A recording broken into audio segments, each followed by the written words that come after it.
And there you have it, folks. Queensbury with Frank Warren has signed a network deal with Dazn. And let me counterpunch. I think Dazn now has shown why it's never a good idea to shit on networks, especially fresh ones, regardless of when or how they began. Okay.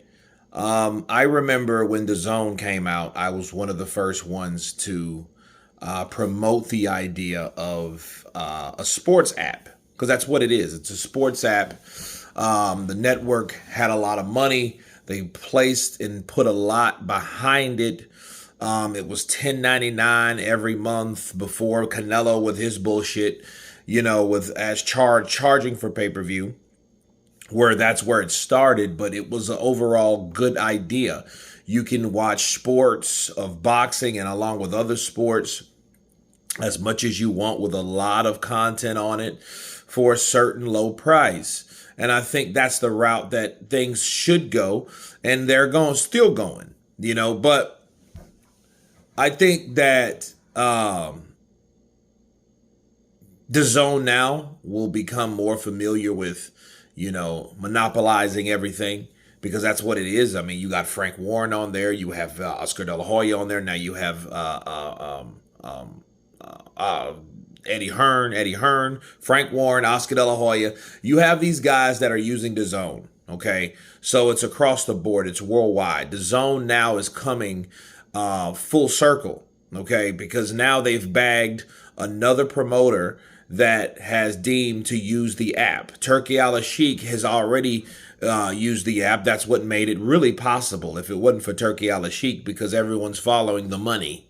And then we've been watching these huge fights on DAZN, and the resistance is, of course, is still over here. But Oscar De La Hoya, of course, has been using it since when? A long time now. So, yes, it's everywhere. So DAZN ain't going nowhere. Okay. And it came in at a right time where HBO Sports was getting out of the business of boxing. And you know what I mean? It was this time to replace a lot of these guys and a lot of these faces that were once on HBO. And it was time for some new blood, some new competition to come into play.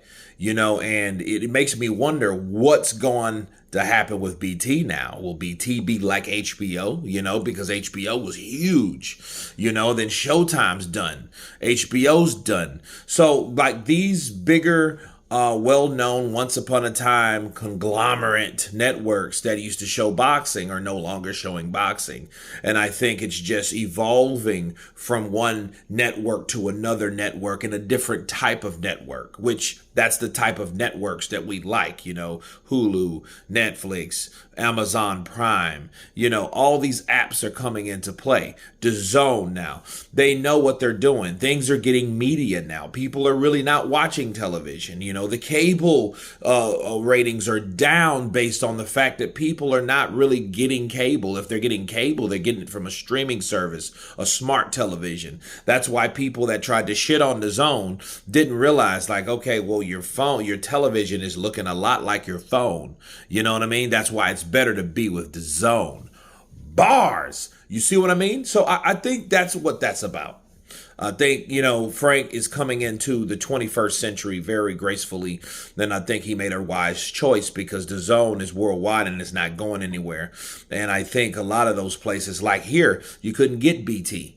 Okay, so you better hope it was a sub network with ESPN. If not, I wasn't going to see the fight, which has happened a time or two. Okay, so I'm glad DAZN is being chosen, because DAZN is branching out to, in different places, and it's globally known. But you guys tell me what you think of Frank Warren signing a huge deal come 2025 with DAZN to be their primary networking, showing agent and tool. Of course, please subscribe, and you guys been Counterpunch.